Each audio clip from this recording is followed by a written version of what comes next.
मित्रांनो नमस्कार. आज म्हाड्यात आलो आहे आणि एक विशेष मुलाखत. मित्रांनो म्हाड्याचे महायुतीचे उमेदवार मिनलताई माझ्याबरोबर आहेत. महिलांचं प्रमाण आपण म्हणू राजकारणात कमी आहे आणि जर आपण पूर्ण यादी पाहिल्यात तर सर्व पक्षाचा तर महिलांचे एक ठराविकच चेहरे दिसतील. तर त्यातील एक चेहरा माझ्याबरोबर आहे. ताई नमस्कार. नमस्ते. कसा चालू आहे प्रचार? पहिलाच प्रश्न. खूप चांगला प्रचार चालू आहे. वेगवेगळे अनुभव प्रचाराच्या माध्यमातून येत आहेत. प्रचार माझ्यासाठी काही नवीन नाही आहे. नगरपालिकेचे 2 टर्मचे इलेक्शन मी सक्रियपणे लढवले आहेत. त्याआधी ज्यावेळेस माझे मिस्टर दादासाहेब साठे जिल्हा परिषद आमदारकी लढवत होते त्यावेळेस पण माझा सक्रिय सहभाग हा प्रचारामध्ये पूर्वीपासूनच असायचा. त्यामुळे प्रचार यंत्रणा आणि लोकांपर्यंत जाऊन पोचणं, लोकांची मनं जिंकणं, लोकांशी संवाद करणं हे माझ्याकडे पहिल्यापासून असल्यामुळे मला खूप चांगल्या पद्धतीने सोपं जातं आहे आणि छान प्रतिसाद सर्व लोकांकडे मिळताना दिसत आहे. बरं, तुमचं थोडं बॅकग्राऊंड सांगा. म्हणजे नक्की शिक्षण काय?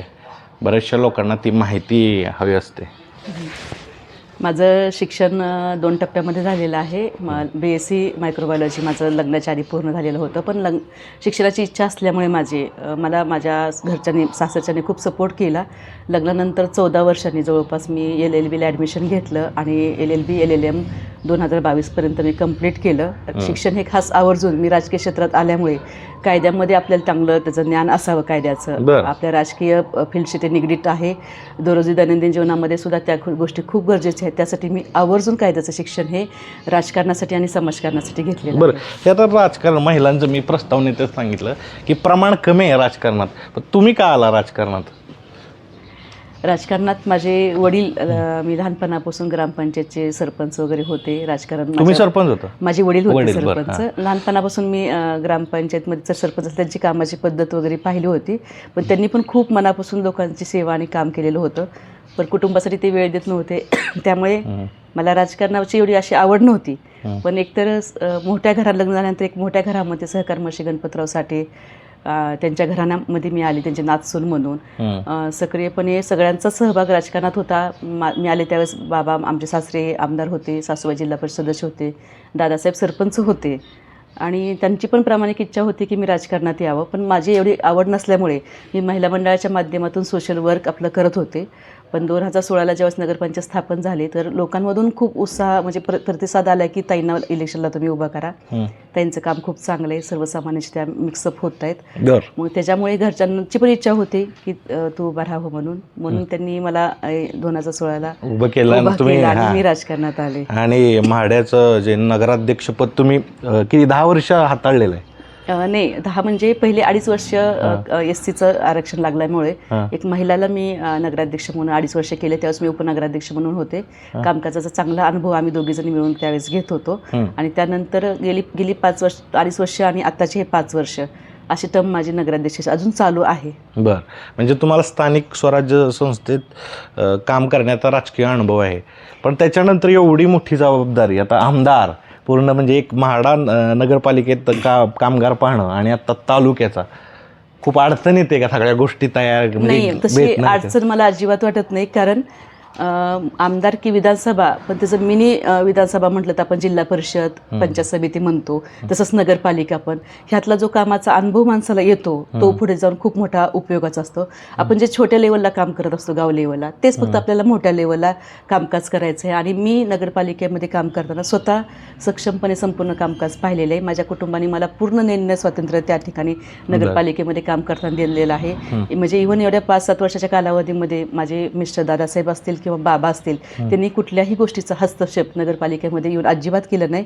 पूर्ण माझं नगरसेवक आणि मी पूर्ण कामकाज समजून घेऊन, अभ्यास करून, शासनाच्या सर्व योजना समजून घेऊन लोकांपर्यंत पोहोचवायच्या कशा याचा पूर्ण माझा अभ्यास करूनच मी ते कामकाज केले. आणि हेच कामकाज मी ज्यावेळेस बाहेरगावी गेल्यानंतर लक्षात आलं की प्रत्येक ग्रामपंचायतमध्ये खेडोपाडी काही सुविधा नाही आहेत, काही पाहिजेत हे मला त्यावेळेस कळालं. म्हणजे आपण जे नगरपालिकेमध्ये लोकांसाठी सोयीसुविधा देतो त्याच मोठ्या प्रमाणामध्ये आपल्याला लोकांसाठी विधानसभेमध्ये द्यायच्या आहेत.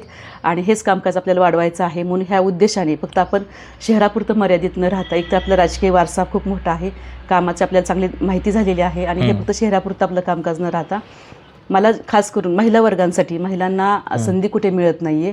एक 50% स्थानिक स्वराज्य संस्थांमध्ये संधी मिळाल्यामुळे आम्ही चांगल्या पद्धतीने काम करू शकलो. उद्या विधानसभेमध्ये सुद्धा 33% आरक्षण अंमलात येणारच आहे. त्यावेळेस एवढ्या प्रचंड प्रमाणात महिला तुम्ही आणणार कुठे? मग आपण आज विधानसभा लढवली, पुढे आलो, तर आपल्याबरोबर सोलापूर जिल्ह्यामध्ये अनेक महिलांना आपण चांगल्या पद्धतीने तयार करू शकतो. माझ्या कुटुंबाचं पाठबळ माझ्या पाठीमागं आहे. त्या उद्देशाने आणि समाजसेवेच्या भावनेतून मी खरं तर विधानसभा लढण्याचा निर्णय घेतलेला आहे. आता ते तिकीट मिळवणं खूप मोठं कौशल्य आहे. म्हणजे आपण म्हणू खूप जण रेसमध्ये असणार, तर ते तुम्हाला कसं शक्य झालं? का कामामुळे? नाही, कामामुळे पण शक्य झालं, पण मी त्या तिकिटासाठी मला पण खूप झगडावं लागलं होतं. कारण आम्ही मूळचे काँग्रेसचे, मी काँग्रेसला ही जागा मिळावी माडामधली म्हणून खूप प्रयत्न केला. आघाडीतून किंवा काँग्रेसला मिळाली नाही तरी आघाडीतून मला तिकीट मिळावं ह्यासाठी पण माझा प्रयत्न 1-2 महिने चालू होता. मी माझं काम घेऊन सर्व नेत्या मंडळीपर्यंत जात होते की मी नगराध्यक्ष आहे, मला 2 टर्मचा कामाचा अनुभव आहे, माझी राजकीय पार्श्वभूमी आहे, माझं शिक्षण चांगल्या पद्धतीने मी घेतलेलं आहे, जे राजकारणात उपयोगात येणार आहे. ह्या भूमिकेवर मला तुम्ही तिकीट द्या. पण महाविकास आघाडीतून कुठल्याही लोकांकडून मला पॉझिटिव्ह असा सपोर्ट मिळाला नाही आहे. पण आदरणीय अजितदादांनी खरं तर त्यांचे मी धन्यवाद मानते. त्यांनी माझ्या कामाचा विचार करून, त्यांना माझं काम माहीत असल्यामुळे ऑन दी स्पॉट मलाही कोण तिकीट मिळत नाही म्हणून मला तिकिटाची विचारणा केली की ताई त्यांना पण महिलांना तिकीट द्यायचं होतं. त्यांनी आज पाहताय त्यांच्या उमेदवारांपैकी 10% महिलांना त्यांनी पुढे आणण्याचा प्रयत्न केलेला आहे. हा एकमेव पक्ष आहे अजितदादांचा, त्यात महिलांना जास्त प्राधान्य दिलेलं आहे. मग त्यांनी प्राधान्याने माझा विचार केला, माझ्या कामाचा विचार केला आणि मला तिकीट देऊ केलं. आणि मी एवढं मोठी संधी मला मिळते, ह्या संधीचं आपण सोनं करू शकतो ह्या विचाराने हे तिकीट स्वीकारलेलं आहे. बरं.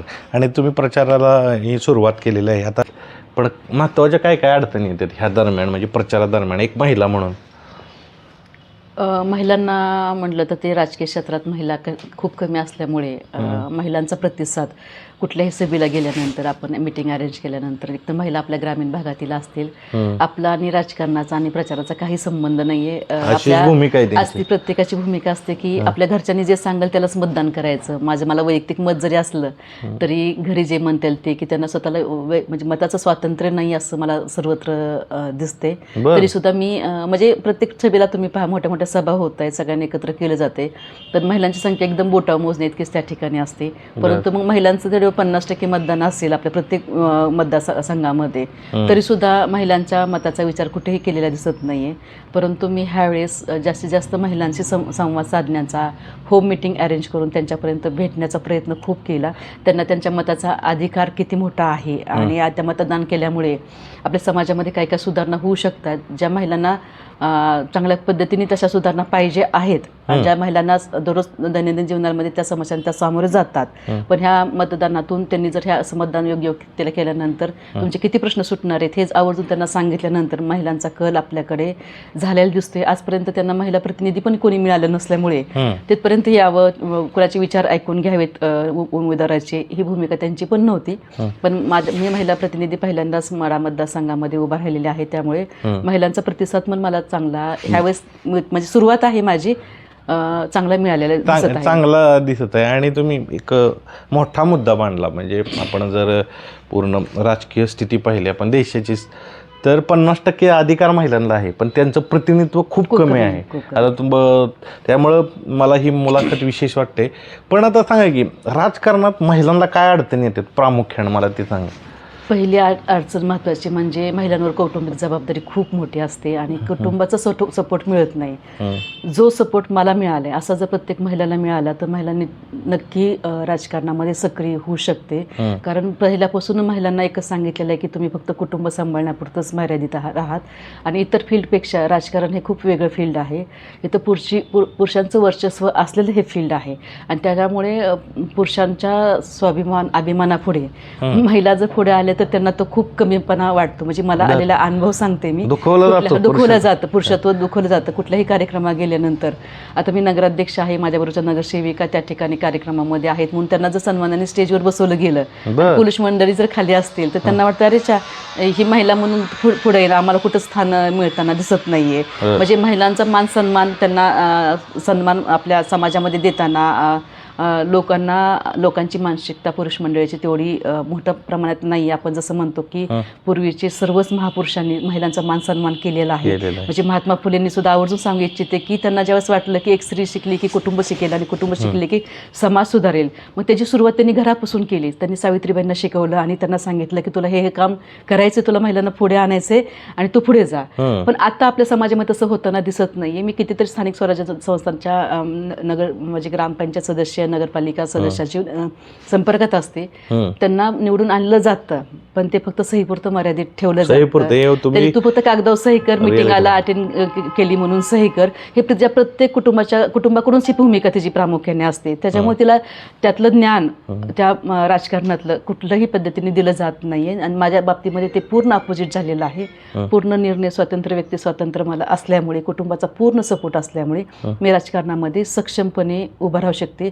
महिलांना कुठल्याही फील्डमध्ये काम करताना जर तिचं कुटुंब त्याच्या पाठीशी उभा असेल तर ती त्या फील्डमध्ये अव्वल नंबरला म्हणजे टॉपच करू शकते, असं माझं तर प्रामाणिक मत आहे. तुम्ही चांगलं मत ताई मांडलं आणि रोखटोक मांडलं की सहीपुरतं ठेवलं जातं मर्यादित, पण ताई उभं राहतात ह्यातच विजय आहे. मला वाटतं की एवढ्या सगळ्या पूर्ण समस्येतून ताई जर निवडून आलं तर काय करचाल? म्हणजे आता माढा मतदारसंघात पुन्हा तोच प्रश्न येतो की एक महिला आहे, काय करणार तुम्ही निवडून आलं तर?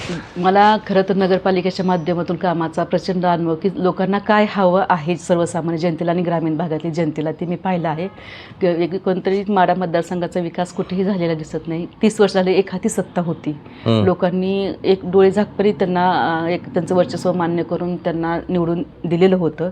आज मी प्रत्येक गावागावांमध्ये जाते. मी निवडून यायच्या आधी एक माझी अशी तयारी केली की मला निवडून जर उभा जर राहायचं असेल तर मला माढा मतदारसंघाचा पूर्ण अभ्यास असला पाहिजे. म्हणून मी 134 गावांपर्यंत जाऊन पोहोचले, जनसंवाद यात्रा काढली, लोकांच्या अडीअडचणी समजून घेतल्या, लोकांना नक्की काय हवंय आपल्याकडून ते समजून घेतलं. त्या दरम्यान मला अनेक गोष्टी कळाल्या की आपल्याकडे पायाभूत सुविधासुद्धा आपल्या भागामध्ये अजून नाही आहेत.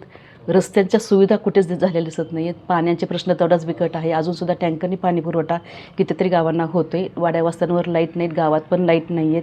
काही ठिकाणी तर गावांमध्ये स्मशानभूमीला सुद्धा अजून जागा नाही आहे. अजून त्याचबरोबर शैक्षणिक व्यवस्था आणि आरोग्य व्यवस्था आमच्याकडे पूर्णपणे त्याच्याकडे लक्ष अजिबातच आतापर्यंत त्याच्या लोकप्रतिनिधींनी लक्ष दिलेलं नाही. त्यामुळे मला निवडून आल्यानंतर पायाभूत सुविधा चांगल्या करायच्या आहेत, त्यांच्या मूलभूत गरजा पूर्ण करायच्या आहेत.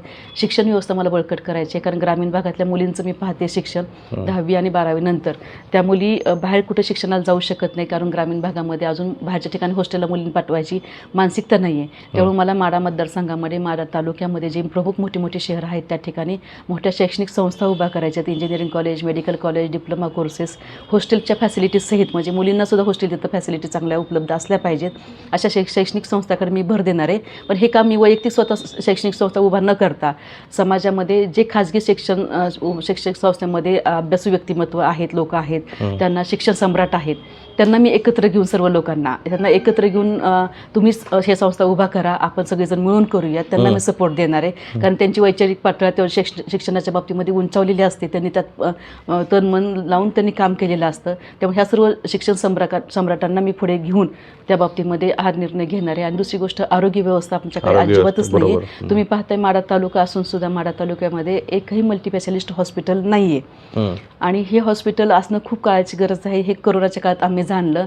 आणि मी स्वतः आमच्या घरी पण कोणी डॉक्टर नसताना मी 50 बेडचं मित्रप्रेम हॉस्पिटलची उभारणी केली. त्यातून 10 ते 20,000 पेशंट आमचे बरे केले कोरोनाच्या काळामध्ये.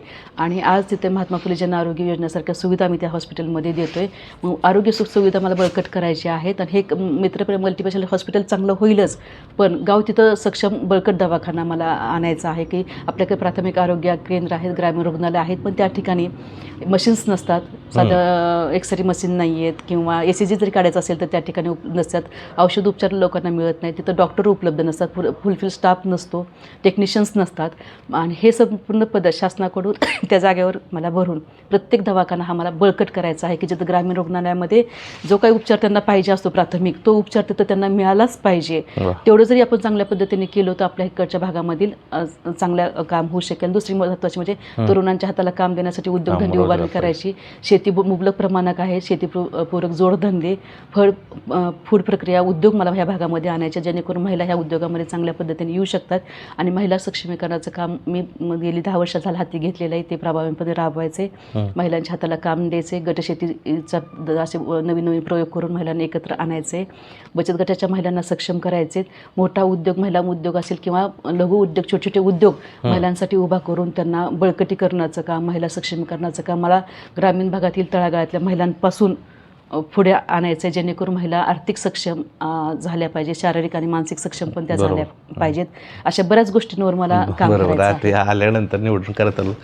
आता जाता शेवटचे 2 प्रश्न, कारण यांना जाय ते पुढं, की आता हे सगळं सांगितलं तर नक्की आदर्श कोण आहेत, कोणाचा आदर्श मानता तुम्ही एक महिला म्हणून, की ह्या पद्धतीनं मला कामं करायची? आदर्श म्हणून खरं तर माझ्यापासून आपल्या लहानपणापासून आपण सगळ्यांनाच फॉलो करत गेले असं मी माझ्या वडिलांचं काम तळागाळातून लोकांपर्यंत पाहिलेलं आहे. महिला महिला आमदार म्हणजे मी इंदिरा गांधीजींना, स्वर्गीय इंदिरा गांधीजींना खूप आदर्श मानते. एक पोलादी स्त्री म्हणून त्यांच्याकडं पाहिलं जातं आणि त्या खरंच भक्कम खूप होत्या. मी एक स्वतः अनुभवते की राजकारणात आल्यानंतर महिलांना किती स्ट्रॉंग व्हावं लागते आणि त्यांनी तर पंतप्रधान पदापर्यंत त्यांनी काम केलेलं आहे. त्यामुळे त्या किती स्ट्रॉंग असतील, किती समाजामध्ये किती लोकांना त्यांनी तोंड दिलं असेल या गोष्टीचा विचार करते आणि त्यांच्यासारखं मला बनायचं आहे. माझ्यासाठी त्या खूप मोठे आदर्श आहेत. बरं, जाता शेवटचा प्रश्न, स्पेशली तुम्ही एक स्त्री म्हणून बाकी स्त्रिया व्हिडिओ बघतात तर काय आव्हान कराल तुम्ही त्यांना? मी आजच्या खरं तर उमेदवारीच्या स्वरूपामध्ये माढा विधान मतदारसंघातील महिलांना मी आवर्जून आवाहन करते की माझी उमेदवारी ही फक्त महिलांना बळकटीकरण देण्यासाठी आहे, सक्षमीकरण देण्यासाठी आहे. मला ग्रामीण भागातील सर्व महिलांसाठी खूप चांगलं काम करायचं आहे. उद्योग निर्मिती वगैरे जे आता जे विषय मांडलेले आहेत त्या सर्व गोष्टींवर काम करायचं आहे. आपल्या महिलांना पुढं जायचं आहे. आपण कुठल्याही गोष्टीमध्ये अजिबात कमी नाही आहे. तुम्ही जर ठरवलं ह्या मतदारसंघामध्ये तर आपलं प्रतिनिधित्व करणारी एक महिला विधानसभेत जाऊ शकते, जे तुमचे प्रश्न विधानसभेमध्ये चांगल्या पद्धतीने स्ट्रॉंगली मांडणार आहे आणि आपल्या माढा मतदारसंघाचा विकास करणार आहे. आणि सर्वच मतदार बंधू भगिनींना पण तीच विनंती करायची आहे की एक महिला उमेदवार म्हणून आणि एक सक्षम उमेदवार म्हणून बघून मला एक काम करायची संधी द्यावी. जे काम नगरपालिकेच्या माध्यमातून छोट्या स्वरूपात केलेलं आहे ते काम माढा मतदारसंघापर्यंतमध्ये खूप चांगल्या पद्धतीने काम करायचं एक चांगलं विजन घेऊन तुमच्यासमोर आलेले आहे. त्याच्यामुळे तुम्ही सर्वांनी जर मनावर घेतलं तर माढा मतदारसंघातून एकमेव महिला उमेदवार म्हणून आपल्याला इतिहास घडवण्याची चांगली संधी मिळू शकते आणि मला चांगले काम करायची संधी दिली तर माझा पूर्ण वेळ देऊन मी तुमची जनसेवा म्हणून चांगल्या पद्धतीने करीन, एवढी मी सर्वांना विनंती करते. तर मित्रांनो, ह्या होत्या म्हाडाच्या महायुतीच्या उमेदवार ॲडव्होकेट मिनलताई साठे. जसं त्यांनी सांगितलं तसं ते करतील. तर ताई एवढा वेळ दिला बिझी शेड्यूलमधून, त्यांना आत्ता सभा आहेत तरी मी थांबवून ठेवलं. 2 दिवस राहिलेत तरी धन्यवाद. धन्यवाद.